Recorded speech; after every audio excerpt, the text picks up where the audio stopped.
Hi hello people, అందరూ ఎలా ఉన్నారు? బాగున్నారా?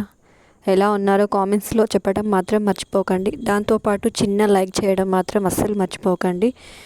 మీ ఫ్రెండ్స్ అండ్ ఫ్యామిలీకి షేర్ చేసుకోవటం మర్చిపోకండి. ఈరోజు టాపిక్లోకి వెళ్ళిపోదాం. ఇంకా అందుకే ఒక మనవడిగా, కొడుగ్గా నా బాధ్యతలు ఎలా పూర్తి చేయాలనుకుంటున్నానో, అలాగే ఒక భర్తగాను బాధ్యతని పూర్తిగా నిర్వహించాలనుకుంటున్నాను. నువ్వు ఇలా ఒంటరిగా పడుకుంటే నాకు అస్సలు నచ్చట్లేదు రాక్షసి.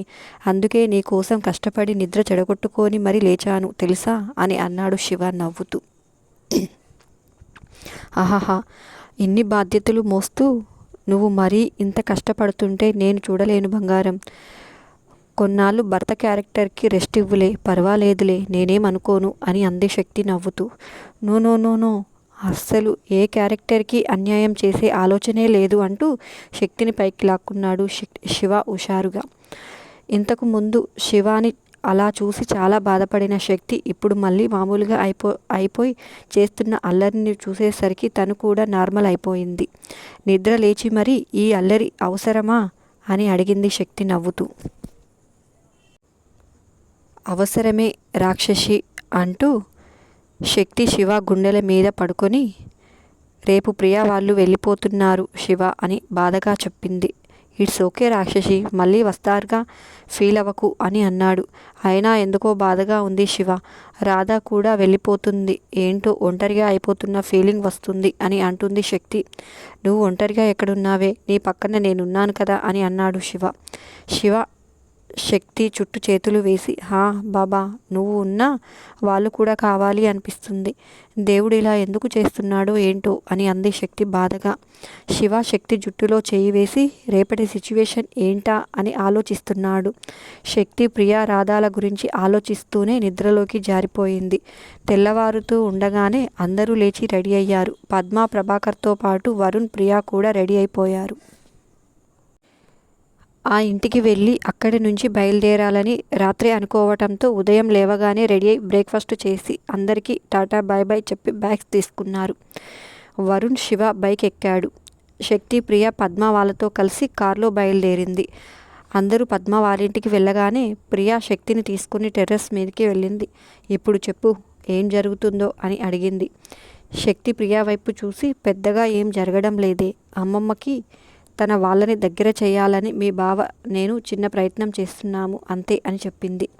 వామ్మో, ఏం చేస్తున్నారే అని అంది ప్రియా కంగారుగా.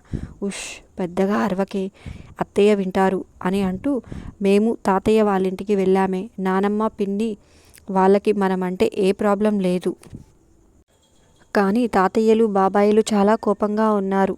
ఈరోజు రజనీ అత్తయ్య 23వ సంవత్సరికం. పెద్ద తాతయ్య వాళ్ళు హైదరాబాద్ నుంచి వచ్చారంట. నానమ్మ ఈరోజు ఇంటికి రావద్దని ఫోన్ చేసి చెప్పింది, కానీ మీ బావ వినిపించుకోవడం లేదు. మీరు వెళ్ళగానే అక్కడికి వెళ్ళడానికి రెడీ అయిపోయాడు అని చెప్పింది శక్తి. దేవుడా, ఇంత జరుగుతుంటే ఇప్పుడా చెప్పేది అని అంటూ, మరి తాతయ్య వాళ్ళు ఎలా ఊరుకున్నారే మిమ్మల్ని అడిగింది ప్రియ. నా బొంద, మేమని తెలిస్తే ఎందుకు ఊరుకుంటారే, వసుంధర పిన్ని మమ్మల్ని వాళ్ళ అన్నగారి కొడుకు కోడలు అని చెప్పి పరిచయం చేసింది అని చెప్పింది శక్తి. వావ్, సో స్వీట్, కానీ మీరు అక్కడికి వెళ్ళడం నాకెందుకో భయంగా ఉంది. వాళ్ళకి బావెవరో తెలిస్తే చాలా ప్రమాదమే అని అంది ప్రియ. నా భయము అదేనే, కానీ ఇప్పుడు మీ బావ ఎవరి మాట వినిపించుకునే స్థితిలో లేడు అని అంది శక్తి. ఏం చేసినా ఆలోచించి చెయ్యండి. ఒకరిని దగ్గర చేసే ఆరాటంలో నువ్వు నీ లైఫ్ని రిస్క్లో పెట్టకు. ఇప్పటికే ఆ సుహాన కళ్ళు, ఆ మంత్రి గాడి కొడుకు పాపిష్టి కళ్ళు నీ మీద పడ్డాయి.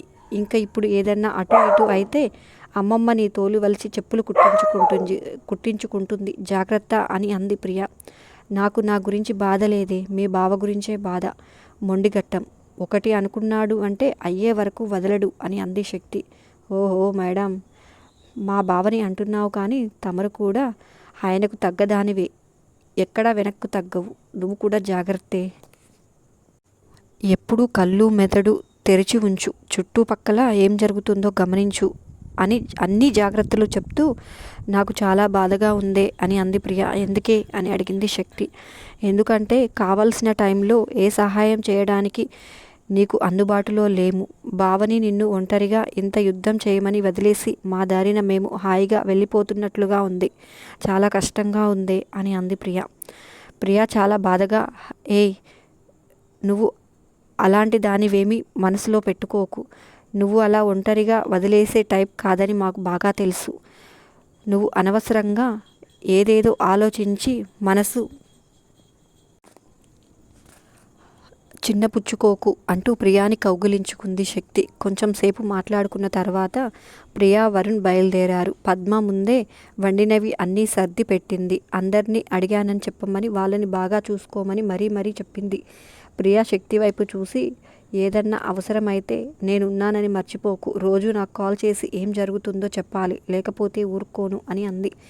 సరేనే, మీరు జాగ్రత్తగా వెళ్ళండి అని అంటూ వరుణ్ వైపు చూసింది. బాయ్ వదిన అన్నాడు వరుణ్. బాయ్ వరుణ్ అని అంది శక్తి. ప్రభాకర్ డ్రైవర్ని ఇచ్చి పంపించాడు. వాళ్ళు బయలుదేరగానే పద్మ కొంచెం ఫీల్ అవుతుంటే శివ పద్మాని కౌగిలించుకొని, నీకు నేనున్నాను కదా, ఎందుకు ఫీల్ అవుతున్నావు అంటూ కొంచెం సేపు తిక్క చేష్టలు చేసి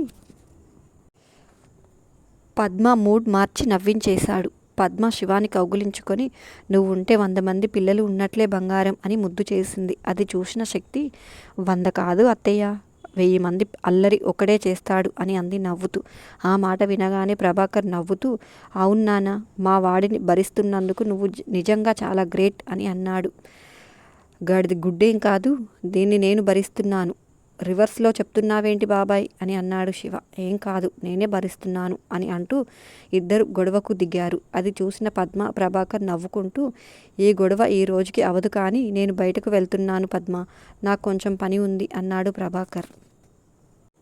అలాగే అండి, భోజనానికి త్వరగా వచ్చేయండి అని చెప్పింది పద్మ. సరే అని చెప్పి బయటికి వెళ్ళిపోయాడు ప్రభాకర్. కొంచెం సేపు ఒకరిని ఒకరు ఎంత భరిస్తున్నారో చెప్పుకొని టైం చూసుకున్నారు. ఓ గాడ్, 11 అయిందిగా అనుకుంటూ ఒక్కసారిగా సోఫాలో నుంచి లేచి, నువ్వు వద్దులేవే, ఈరోజు నేను ఒక్కరినే వెళ్ళి వస్తాను అన్నాడు శివ.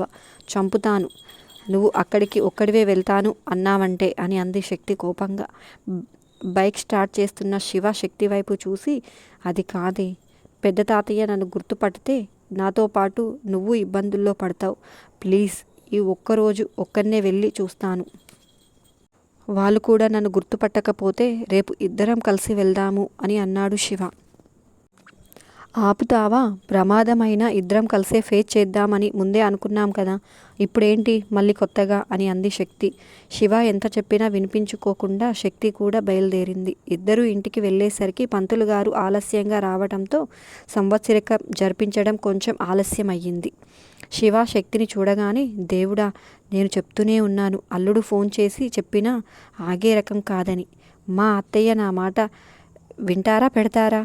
ఇప్పుడు ఈ అల్లుడు నా కొంప ముంచేశాడుగా. నా బీపీ టాబ్లెట్లు ఎక్కడ ఉన్నాయో వెతుక్కోవాలి అనుకుంటుంది వసుధార మనస్సులో. శివ వెళ్ళి హర్షవర్ధన్ పక్కన కూర్చున్నాడు. అక్కడ పూజలో కూర్చున్న తాతయ్యని చూసి, ఓ, పెద్ద తాతయ్యకి నానికి చాలా పోలికలే ఉన్నాయి అనుకుంటున్నాడు మనసులో. హర్షవర్ధన్ పక్కన కూర్చున్న అతను శివాని చూసి, ఈ కుర్రాడు ఎవరు, నేను ఎప్పుడు చూడలేదే అని అనుకుంటున్నాడు మనసులో.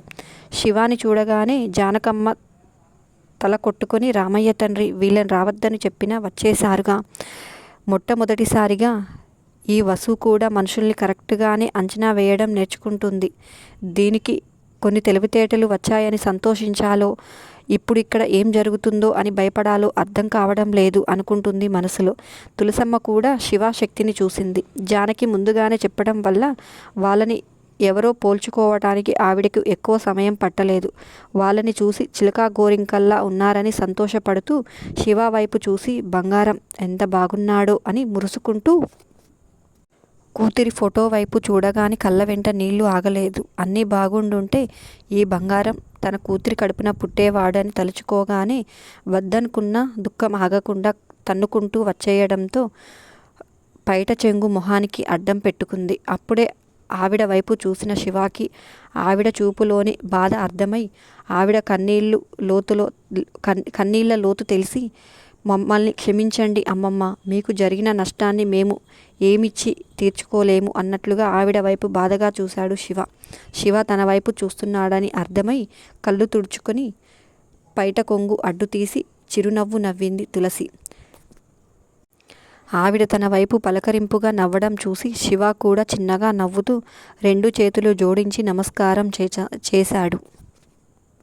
ఆవిడ దూరం నుంచే చల్లగా ఉండమని దీవిస్తున్నట్లుగా 2 చేతులు ఎత్తి ఆశీర్వదించింది.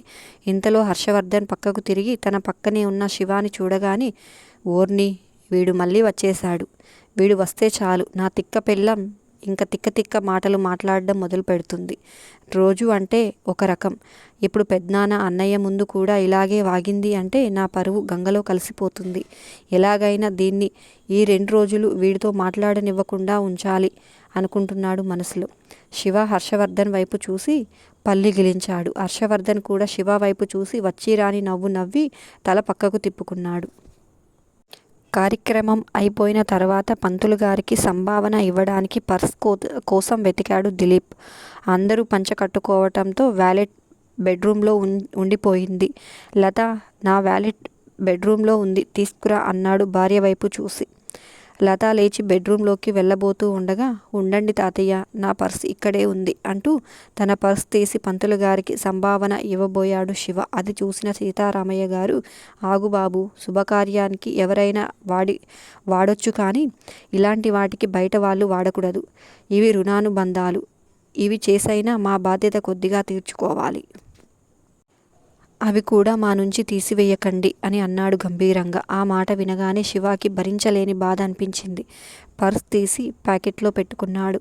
లత దిలీప్ పర్స్ తీసుకొచ్చి ఇచ్చింది. దిలీప్ 10,116 తీసి పంతులు గారికి ఇచ్చాడు. ఆయన వెళ్ళిపోయిన తర్వాత తులసి దగ్గరకు వెళ్ళింది శక్తి. ఆవిడ కాళ్ళకు నమస్కారం చేసింది. తులసమ్మ శక్తిని పైకి లేపి, చల్లగా ఉండు బంగారం, పసుపు కుంకుమలతో పిల్లా పాపలతో సంతోషంగా ఉండాలి అని దీవించింది. శివ కూడా వెళ్ళి ఆవిడ కాళ్ళకు నమస్కారం చేశాడు. ఆవిడ శివాని గుండెలకు హత్తుకొని, ఎంత పెద్ద మనసు నానా నీది, తాతయ్య మాటలకి బాధపడకు బంగారం అంటూ వెన్ను మీద నిమిరింది. లేదులే అమ్మమ్మ, తాతయ్య ఏమన్నా మేం బాధపడము అన్నాడు శివ మెల్లిగా.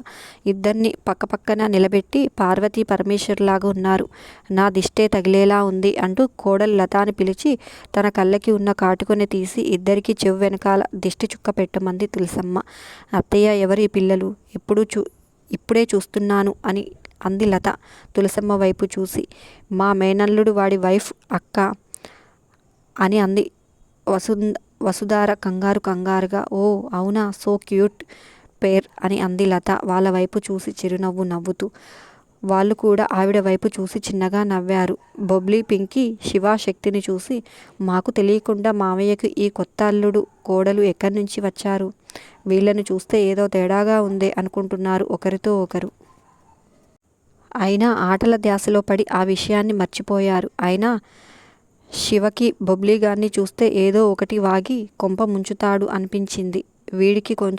వీడితో కొంచెం జాగ్రత్తగా డీల్ చేయాలి అనుకున్నాడు మనసులో. శివ అక్కడున్న ఆడవాళ్ళతో కలిసి సరదాగా ఉండడం చూసి, మీ బావగారు అబ్బాయి చాలా సరదాగా ఉన్నాడ్రా, ఆడవాళ్ళందరినీ తన చుట్టూ తిప్పుకుంటున్నాడు అన్నాడు దిలీప్ నవ్వుతూ తమ్ముడి హర్షవర్ధన్ వైపు చూసి. హా, నేను అదే అనుకున్నాను. ఏదో మంత్రం వేసినట్లు వాడి చుట్టూనే తిరుగుతూ వాడు ఆడించినట్లే ఆడుతున్నారు. ఈ వయసులోనే ఇది ఇలా సాధ్యమైందబ్బా, ఇంత వయసు వచ్చినా నా పెళ్ళం నా మాటే చక్కగా వినదు అని అన్నాడు హర్షవర్ధన్ లోపల మండిపోతున్నా పైకి నవ్వుతున్నట్లు నటిస్తూ. తమ్ముడి మాటల్లో అక్కస్సు అర్థమై చిన్నగా నవ్వి, అదేం లేదులే హర్ష, వసుధార చాలా మంచి అమ్మాయి, కాకపోతే తనకి అర్థమయ్యేలా చెప్పాలి అంతే అన్నాడు దిలీప్. మిమ్మల్ని రావద్దని చెప్పానా, మళ్ళీ ఎందుకు వచ్చారు, ఇంట్లో బీపీ టాబ్లెట్లు కూడా అయిపోయాయి తెలుసా, వచ్చేవాళ్ళు అవి 2 అట్లన్నా తెచ్చి ఇచ్చారా అంటే అదీ లేదు. ఇప్పుడు నేను ఈ టెన్షన్ని ఎలా కంట్రోల్ చేసుకోవాలి అని అంది వసుధార. ఆ మాట వినగానే శక్తికి నవ్వు ఆగక పెద్దగా నవ్వింది. అది చూసిన శివ ఉష్, నవ్వకే అని సైగ చేశాడు. శివ చెప్పేసరికి వస్తున్న నవ్వుని బలవంతంగా ఆపుకుంది శక్తి. అప్పుడు చూశాడు సీతారామయ్య శక్తి వైపు. అంత బాధల్లోనూ శక్తిని అలా నవ్వుతూ చూడగానే ఆయనకు తన కూతురు రజని కళ్ళ ముందు ఉన్నట్లుగా అనిపించింది. ఎందుకో తెలియదు అలా నవ్వుతున్నందుకు కోపానికి బదులు మనసుకు హాయిగా అనిపించింది. చనిపోయే సమయానికి రజనీ వయసు కూడా ఇంచుమించు శక్తి వయసే ఉండడంతో ఆయనకి శక్తిలో రజనీ కనిపించడం మొదలయ్యింది. శివ వైపు చూశాడు. అతనిని చూస్తే ఎవరో తెలిసిన వాళ్ళని చూసినట్లు అనిపించింది. కానీ వీళ్ళు వసుధార అన్నయ్య కొడుకు అంటున్నారు కదా అని అనుకున్నాడు మనసులో. అంతేనండి ఈ వీడియో. నచ్చిందా? ఎలా ఉందో ఖచ్చితంగా కామెంట్స్ రూపంలో తెలియజేయడం మాత్రం అస్సలు మర్చిపోకండి. దాంతోపాటు చిన్న లైక్ ఇవ్వండి ప్లీజ్. ఉంటాను. Bye bye.